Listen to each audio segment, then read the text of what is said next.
कभी ये ख्याल आया है कि ये जो हमारे हाथ में डिवाइस है, ये अंदर से है क्या? असल में तो ये बस लाखों करोड़ों छोटे छोटे स्विचेस का खेल है। आज हम इसी खेल को समझेंगे, बिल्कुल शुरू से, एक नन्हे से स्विच से लेकर इस पूरी डिजिटल दुनिया तक का सफर करेंगे। तो सबसे बड़ा सवाल यही है ना, कि एक मशीन जिसे सिर्फ दो ही चीजें आती हैं, ऑन या ऑफ, वो इतनी पेचीदा, इतनी जबरदस्त डिजिटल दुनिया कैसे बना लेती है। ये बिल्कुल एक जिगसॉ पजल की तरह है, और आज हम इस पजल के सारे टुकड़े एक एक करके जोड़ने वाले हैं ताकि पूरी तस्वीर सामने आ सके। तो इस सफर का रोड मैप कुछ ऐसा होगा। सबसे पहले हम कंप्यूटर की जुबान, उसकी अलिफ-बे यानी अल्फाबेट को समझेंगे। फिर देखेंगे कि मशीनें सोचती कैसे हैं, इनकी लॉजिक क्या है। इसके बाद हम सॉफ्टवेयर के ब्लूप्रिंट्स पर नजर डालेंगे, फिर इन सब चीजों को आपस में जोड़ेंगे और आखिर में इस सब की हिफाजत यानी डिजिटल शील्ड के बारे में बात करेंगे। तो चलें शुरू करते हैं अपना सफर। तो हमारा पहला पड़ाव, द कंप्यूटर्स अल्फाबेट, यानी कंप्यूटर के हुरूफ तहज्जी। आइए देखते हैं कि एक सादा सा ऑन ऑफ का बटन कैसे हर्फ डी जैसी किसी बामानी चीज में बदल जाता है। देखिए, कंप्यूटर की दुनिया में हर चीज की बुनियाद एक बिट। बिट का मतलब है बाइनरी डिजिट। इसे आप कंप्यूटर का सबसे छोटा बुनियादी जर्रा समझ लें, एक एटम की तरह। ये बिल्कुल एक लाइट स्विच की तरह है। या तो ये ऑफ होगा जिसे हम कहते हैं 0, या फिर ये ऑन होगा जिसे हम कहते हैं 1। और कमाल की बात यह है कि कोई भी पसंदीदा गेम हो या ये तज्जिया, हर चीज बस इसी 0 और 1 के कॉम्बिनेशन से बनी है। अब देखें, एक अकेला बिट तो शायद ज्यादा कुछ ना कर पाए, लेकिन जब हम इन बिट्स को ग्रुप्स में इकट्ठा करते हैं ना, तो असल जादू तब होता है। ये मिलकर बनाते हैं बाइनरी कोड। मिसाल के तौर पर ये जो कोड नजर आ रहा है 100010, कंप्यूटर के लिए इसका मतलब है हर्फ डी। बिल्कुल इसी तरह हर एक हर्फ, हर तस्वीर का हर रंग और हर आवाज का अपना एक यूनिक कोड होता है जो इन्हीं बिट्स से बनता है। अच्छा, तो ये तो होगी जुबान की बात। कंप्यूटर ने हरूफ तहज्जी तो सीख लिए, लेकिन वो उन हरूफ को इस्तेमाल कैसे करता है, वो सोचता कैसे है, फैसले कैसे लेता है, उसको समझने के लिए हमें कंप्यूटर के दिमाग में झांकना पड़ेगा। और कंप्यूटर के दिमाग में हमें मिलते हैं लॉजिक गेट्स। यूं समझें कि ये कंप्यूटर के ब्रेन सेल्स हैं। यही वो बुनियादी पुर्जे हैं जो इन 0 और 1 पर छोटे छोटे फैसले करते हैं, यानी मंतिकी ऑपरेशंस करते हैं। तो सबसे पहले बात करते हैं एंड गेट की। ये बड़ा सख्त उसूलों वाला गेट है। ये कहता है मेरी सारी शर्तें पूरी करोगे तो ही बात बनेगी। जैसे गाड़ी स्टार्ट करने के लिए आपको चाबी भी लगानी है एंड ब्रेक पर पांव भी रखना है। अगर इनमें से एक भी काम नहीं किया तो आउटपुट होगा 0, मतलब गाड़ी स्टार्ट नहीं होगी। दोनों शर्तों का 1 होना जरूरी है। इसके बाद है और गेट। ये एंड गेट के बिल्कुल उलट, बड़ा लचकदार है। ये कहता है अरे कोई एक शर्त भी पूरी हो जाए तो काम चल जाएगा। जैसे कोई पूछे कि चाय लेंगे या कॉफी, तो चाय मिल जाए तब भी ठीक है, कॉफी मिल जाए तब भी। कोई एक भी इनपुट 1 हो तो आउटपुट 1 ही होगा। और फिर है एक बहुत ही दिलचस्प गेट, नॉट गेट।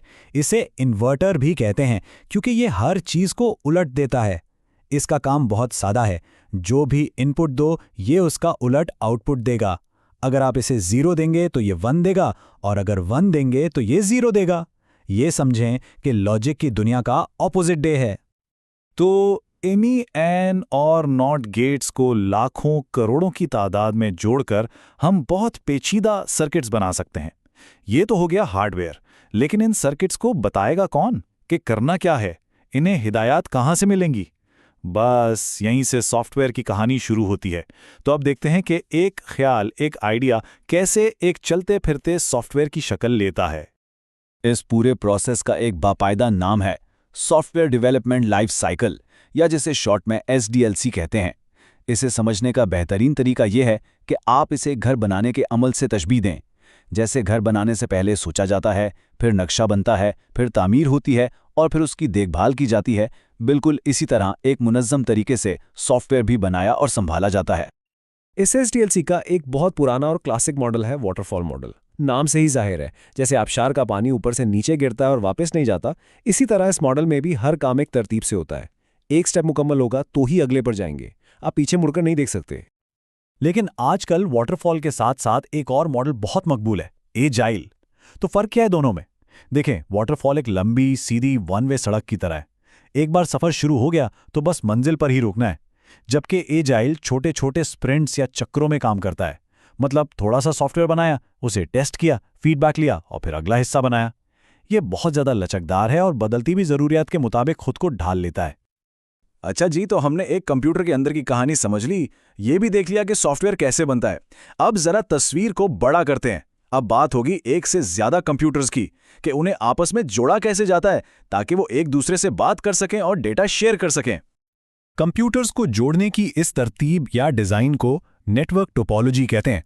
आसान लफ्ज़ों में ये किसी भी नेटवर्क का नक्शा है। ये बताता है कि कौन सी डिवाइस किस डिवाइस से और कैसे जुड़ी हुई है।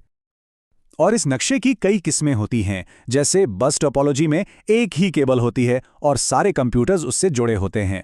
स्टार टोपोलॉजी में एक सेंट्रल डिवाइस होती है, जैसे कि एक स्विच, और सब कुछ उसी से कनेक्ट होता है।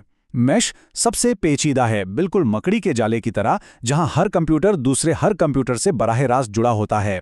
और रिंग में, जैसा नाम से जाहिर है, डिवाइसेस एक दायरे में जुड़ी होती हैं। तो अब तक हमने ये पूरा डिजिटल शहर बसा लिया है। कंप्यूटर्स भी हैं, सॉफ्टवेयर भी, और वो आपस में जुड़े हुए भी हैं। लेकिन जब भी कोई शहर बसाया जाता है तो उसकी हिफाजत का भी सोचना पड़ता है। इस डिजिटल दुनिया में भी खतरात हैं, चोर हैं। तो अब हम अपने आखिरी और शायद सबसे अहम हिस्से की तरफ बढ़ रहे हैं, द डिजिटल शील्ड, यानी इस दुनिया की हिफाजत कैसी की जाए। और ये खतरात कई शक्लों में आते हैं। मेलवेयर है, जिसमें वायरस, वर्म्स, ट्रोजन्स जैसी चीजें शामिल हैं जो सिस्टम को नुकसान पहुंचाती हैं। फिर फिशिंग है, यानी वो धोखे भरी ईमेल्स या मैसेजेस जिनका मकसद ज़ाती मालूमात चुराना होता है। रैंसमवेयर है, जो फाइलों को लॉक करके तावान मांगता है। और कभी कभी खतरा बाहर से नहीं आता, बल्कि इनसाइडर थ्रेट्स की शक्ल में अंदर से ही कोई नुकसान पहुंचा देता है।